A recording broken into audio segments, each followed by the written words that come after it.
Welcome to the Box Score Sports Podcast.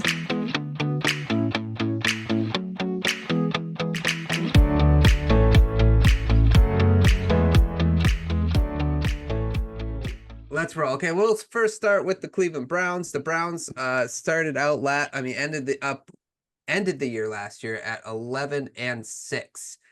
So I'll start with Travis on this one. What was your favorite move that the Browns made this offseason? Zadarius Smith, and that's why I have them as the best for defense in this league here. So that's why I like that for their pickup the most. Yeah, I agree. I wrote that down as well. I think having him and Garrett is going to be stupid, but have both those edge rushers. Ryan, did you have a move that you liked from the Browns? I did like picking up Jordan Hicks at linebacker, somebody that's been on the Super Bowl team. He's played 10 years, a little more stability at linebacker there. Because I never, outside of Owusu Koromoa, I never loved their linebackers too much. But Hicks I think is somebody that's solid, a veteran that can help him out. Yeah, that's a pretty good move too. Like veteran play is always good for any team. Jerry Jeudy, I also put down kind of as like a lot of people hated that move. They gave him a 5th and a 6th round pick, like late round picks for him. I didn't understand why they hated it so much. Like the guy, the reason why he doesn't stay healthy, but they didn't give up a lot, and he is a talent. And not that he has a quarterback now, but he really didn't have a quarterback in Denver. So it's really hard to judge his production from Denver to Cleveland. But now the problem is like we're not sure about the quarterback, so we don't know if Jerry Jeudy is going to excel. I think it was a fine pickup. I like the high reward, low risk move there personally, but other people. I have him also, Ryan. Okay.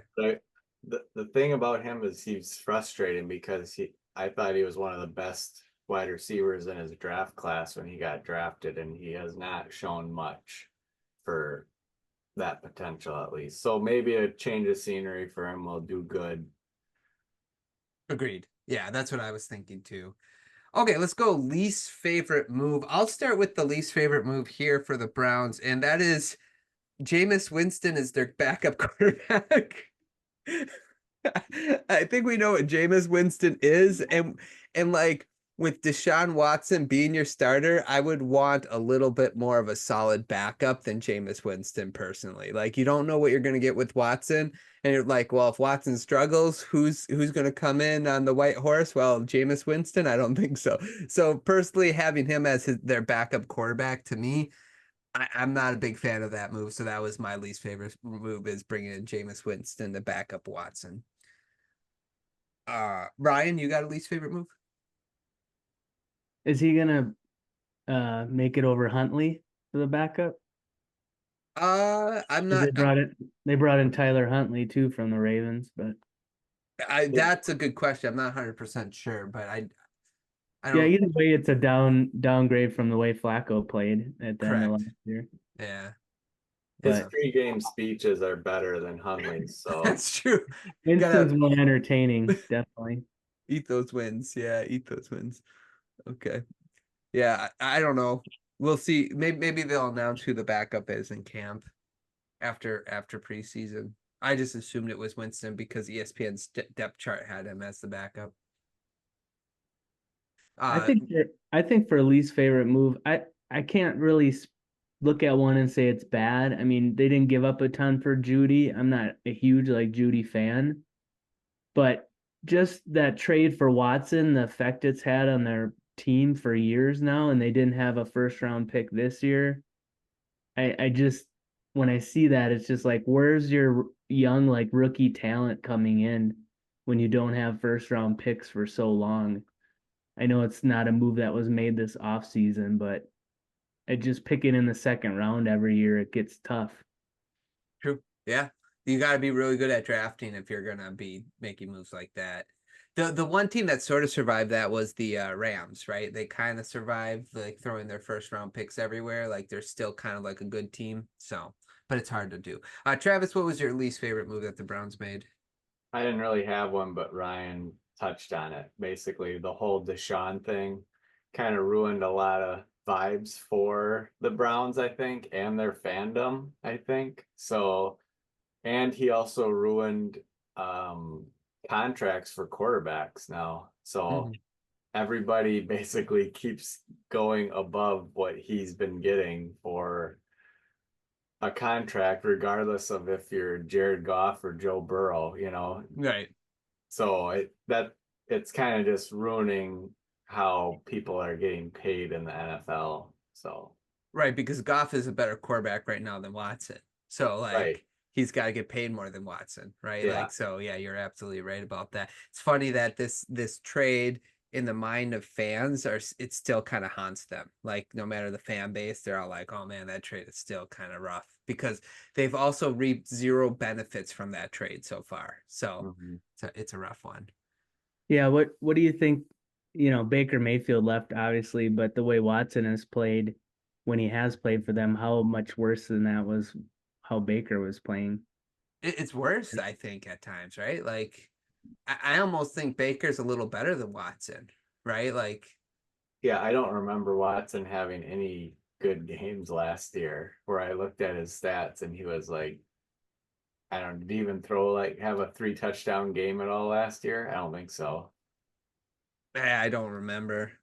But that's the thing is it's so like you remember plays of him in Houston, like you can remember how good he was in Houston, and it's like he's just an afterthought on the Browns. Like nobody's talking about Watson, so it's unfortunate for him. Here you go. He played 6 games, had a rating of 84.3, threw for 1,100 yards, 7 touchdowns, and 4 interceptions, Wow, and rushed for 1 touchdown. yeah, it's rough. Yeah. So he doesn't even stay healthy, which is the other problem. Okay, let's go to green flags here for the Browns. Maybe we can start with you, Travis. What's your biggest green flag for the Browns? Um, I would say their wide receiving core would be a green flag. Obviously, their defense is going to be stellar, but between Ryan's favorite wide receiver, Amari Cooper, and Judy and Elijah Moore, who they got last year, who I thought was going to be good also because he was supposed to be a top talent for wide receiver on the Jets. Um, so maybe those three can do something with Watson now being healthy and playing. So that's Yeah, my green flag for now. yeah, and Njoku, I'll throw Yeah. Njoku in there too because he's basically a wide receiver for them. Yeah, the sad part if you're Moore or you're Judy, I don't know how much faith you have in Watson right now, which we'll talk a little bit more about. But yeah, I do like their pass catchers. Ryan, what about you? What's a green flag for you? I think it's their secondary. If you go down and you see guys like Denzel Ward and Delpit and Thornhill and Newsome and Emerson, like they're stacked in the secondary if those guys stay healthy in the pass rush they have. Mhm. Uh, Maybe the middle of the field is where you can get them a little bit, but on the edge and with the pass rush and those corners, their defense is very stout. Yeah, agreed. So I had a couple things. I like first of all their pass rush, which I think is a huge green flag, right? With Smith and Myles Garrett. I think that so this offseason, Kevin Stefanski said that they switched the offense to be more Deshaun Watson friendly. So that to me is a little bit of a green flag because I think good coaches adapt to the personnel they have. So it's showing his willingness to adapt to whatever Deshaun needs to be the best version of him. So that can be a good. I'm going to put that as a green flag. And then I also think they're the like for me personally, they're kind of outside of the quarterback. So outside of the quarterback, they're kind of the most complete team in the division, in my opinion. Like I just like their roster all up and down outside of quarterback. So that would be my green flags for the Browns. Okay, red flags. Ryan, you got a red flag for the Browns? Uh, I think you just kind of touched on with Watson. How is he going to respond? They said he had uh, a sore throwing arm already in preseason camp, so we'll see how that goes. But also their offensive line, Jedrick Wills, Conklin, those guys have been hurt nonstop the last couple of years. Their tackles, and they're solid at guard, and they have an awesome running game when those guys are healthy. But those tackles are hurt all the time. So if Watson can't stay healthy, and then you got to put in Jameis, and you got backup tackles in there, it could be rough in the pass game. Yeah, I like that one. Gotta stay healthy, Travis. Mine was, when is Chubb coming back? That's a good Basically, if they can get by with who's their backup? Ford. Ford. Yeah, I Yeah. mean Ford's decent, but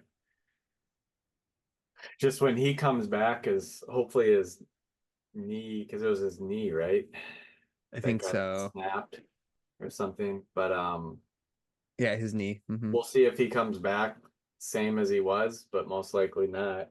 And hopefully he doesn't come back too early, because I know he's gonna miss at least the first 4 games. Right. Yeah, that's a good one. I like that one because they were one of the better running teams, obviously, with him, especially one of the best running backs, if not the best running back in the NFL. Yeah, I touched on it already. My biggest red flag is the Watson situation / the backup situation. Because like if Watson isn't going to pan out, that's fine if you have somebody like a Flacco behind him or it's just a competent quarterback. I don't know if Jameis Winston is that. So I don't like their QB situation at all, and that's my big red flag. Fantasy football go to, Ryan? I think you mentioned him earlier in Njoku. Mhm. He had 123 targets last year. That was eighth in the league. And the next tight end was Evan Ingram at 17th. So Njoku gets a lot of targets, more so when Flacco is playing. So that's a little, we'll see with Watson if he can go to Njoku. But I looked it up. He also had 599 yak yards, which was tops in the league for tight ends. So he gets a lot of yards after the catch. Yeah. Good call. What about you, Travis? Mari Cooper, he Mhm. hasn't disappointed us yet, so he's going to continue. I think that's a sneaky one because everybody sees his names and they're like, "Oh, I don't want that guy," and he's pretty solid. He's productive. I just put if you can somehow get the Ford Chubb, like draft Ford and get Chubb. That's what I would do, especially if you have an IR spot, because I think the Browns' running game will be successful as long as that offensive line stays healthy. Okay, let's predict the Browns season. What do you got them going, Travis? This, I don't know how your other divisions have been yet. I've started to listen, but I haven't finished them. But this seems like the hardest division to figure out, because I think they all could be really good. However, somebody's got to lose. So, and I'm picking the Browns to be the biggest losers this year, Okay. 6-11. Whoa, you have them losing a lot. Okay. So last year, just to give everybody an idea, the team that finished last year was the Bengals at 9-8. So that's how good this division was last year. But yeah, that's what's hard about predicting this division. Ryan, what do you got them going? Yeah, I think last year their 9-8 was the Bengals, and that was the worst record in the Right. division. I think it's something similar again this year. I think the Browns are like a 9-8 team as well until we see Watson really take a step up, just because there's so many good teams in the AFC. I think their schedule the first 5-6 weeks is manageable. They could start off like 4-1, 3-2 kind of thing, but I see him around 500, 9-8 kind of team. Okay, yeah, I sort of agree with you. I had them at 10-7. My logic is their offense that's one game worse than last year. Their defense got better. Their offense kind of stayed the same, right, from last year because Chubb was injured the first week, right, last year. So it wasn't like you're missing Chubb who played half this games last year. So I went 10-7 for the Browns this year. Okay, Pittsburgh Steelers time. Thanks so much for watching this clip of the Box Score Sports podcast. I hope you guys enjoyed. If you haven't yet, please subscribe to our channel. Follow us on Instagram and Twitter or X. And we'll talk to you guys real soon. See ya.